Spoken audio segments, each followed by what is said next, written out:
Video games and manga are both great ways to consume a story. Video games offer more interactivity and input, which customizes the experience and even alters the story depending on how you play. Manga collects beautiful and engaging panels with just enough dialogue to tell their story, and it's the perfect way to enjoy a story when you just want to experience it as an uninvolved character. I love each medium, and I especially love when they come together. Manga adaptations of video games are often overlooked, and that is perhaps because the video game offers more content than the manga itself. But if you've ever been obsessed with a video game franchise, getting to see more of your favorite characters in a new setting is enough of an incentive, especially if your favorite video game characters don't actually talk. I'm going to be going through 5 of my favorite video games and their manga adaptations. Of course, there are many video games that have manga adaptations, but in order to keep this video from being too long, I've narrowed my list to 5 of my favorite video game franchises. So let's get started. This first one is an obvious one, and that is the Legend of Zelda video game series. There's a manga for almost every game, which is incredible. The Legend of Zelda from 1986 has manga adaptations. Yes, plural. Zelda 2: The Adventure of Link. Yep, it has a manga. It actually has multiple adaptations, and by the way, all of these images that you're seeing now are provided by History of Hyrule, so a huge thank you to them. I will be linking their website in the description box in case you'd like to look through their archives. A Link to the Past? Yep.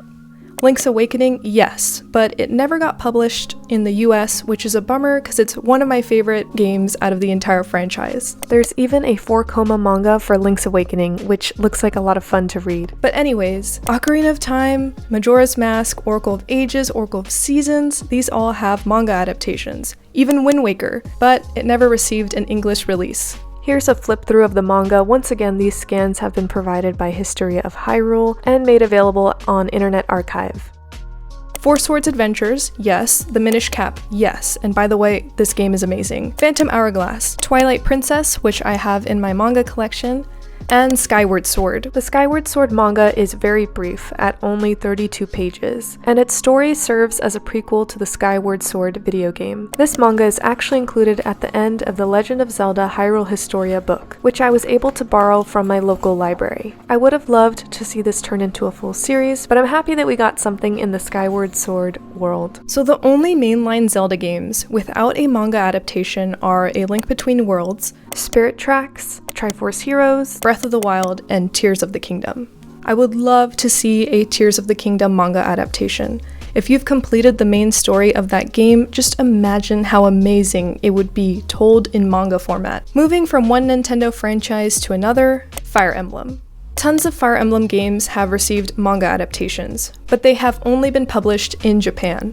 An entire video can be made going over all these series, but we've still got more franchises to go through. Out of all the Fire Emblem manga ever published, the one I'd want an English release for the most is Fire Emblem Engage manga. I absolutely loved this game, and I would buy its manga counterpart in a heartbeat if it ever got an official English translation. Another Fire Emblem manga that I'd wish for is Fire Emblem Three Houses, which actually doesn't exist. My guess as to why it doesn't exist is due to the branching story paths in the game. But imagine how cool it would be if the manga series was like a choose your own adventure. After you read the first volume, you choose which route you'd like to follow. There would be volumes with gold spines and covers for the Golden Deer route, red for the Black Eagles, and blue for the Blue Lions. I mean, one can dream, right? Now moving on to an Atlas franchise, Persona. Persona has tons of manga adaptations. Each main game has been treated with its own manga adaptation. However, only Persona 3, 4, and 5 were released in English. Oh, and the Persona 3 portable manga adaptation was also only released in Japan. Once again,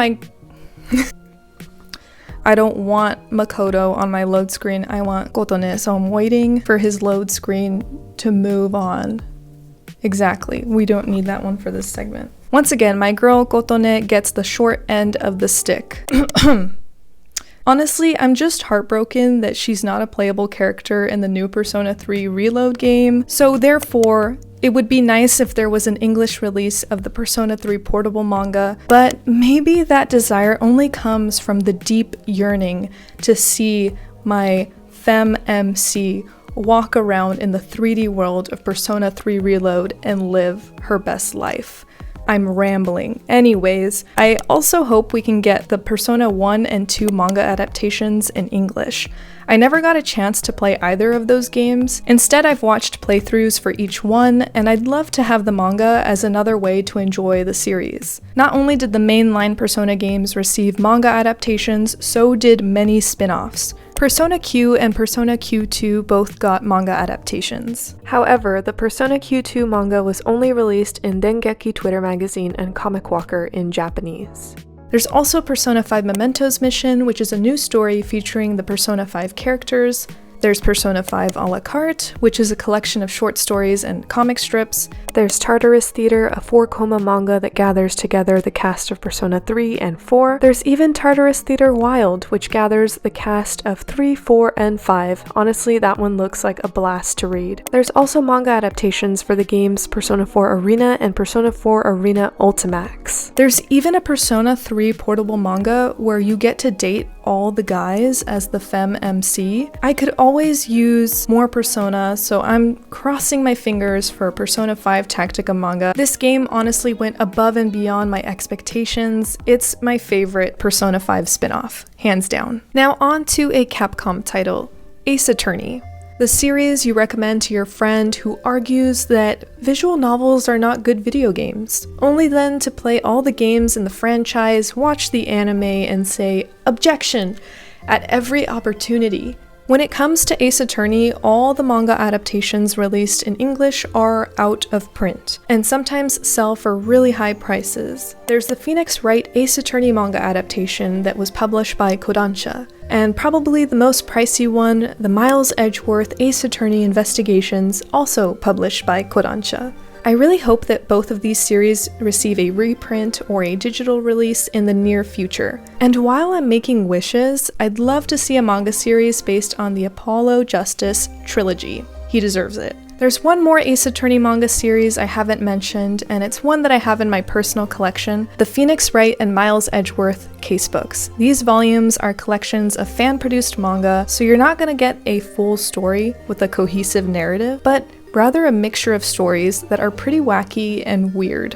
Alright, on to the last video game series on my list. I saved the last spot for a video game franchise that meant a lot to me as a child and still does today, and that is Crash Bandicoot. Yes, this Eastern Barred Bandicoot received multiple manga adaptations. However, not a single one made it to the US, and they never will.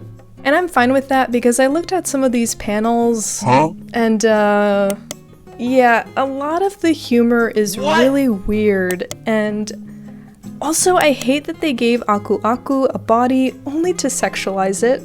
Come on. The first time Crash Bandicoot manga surfaced was in a children's magazine called Koro Koro Comic from 1996 to 1997. There was also Crash Bandicoot Dance Then Jump, which was also published in Koro Koro Comic and ran from 1997 to 1999, and was later published into 2 manga volumes. It was based off the second Crash Bandicoot game, which is amazing by the way. There's also Crash Bandicoot Katobi Spin World, which took some inspiration from Crash Team Racing. But let's go back to Crash Bandicoot 2 for a bit, and allow me to take you down memory lane and share with you one of my favorite childhood memories. Just imagine. It's nighttime. You're at Best Buy, staring at all the PS games glistening in those security plastic cases. You see Crash Bandicoot 2 Cortex Strikes Back. Your parents buy it for you, and you insist on being the one to hold it all the way home. You get back home, grab a box of cookies, pop in your new game, and get cozy on the couch. Your tiny face is illuminated by the large TV screen. You cram knockoff sandwich cookies into your mouth as you time your jump to the next platform. In a sleepy state, you continue playing and playing. You lose all sense of time, and you even forget where you are for a moment. You know you've just found one of your favorite video games. Video games, just like manga and books, offer great escapism, and I am just so happy that there are game developers, mangakas, and authors making this world a little more fun with each story and experience they share. So I want to know, what is a story that you've experienced either through video games or manga or books that really influenced you, either as a child or even now as an adult? I love hearing from you guys. And as always, thanks so much for watching. I'll see you in the next one. Bye-bye.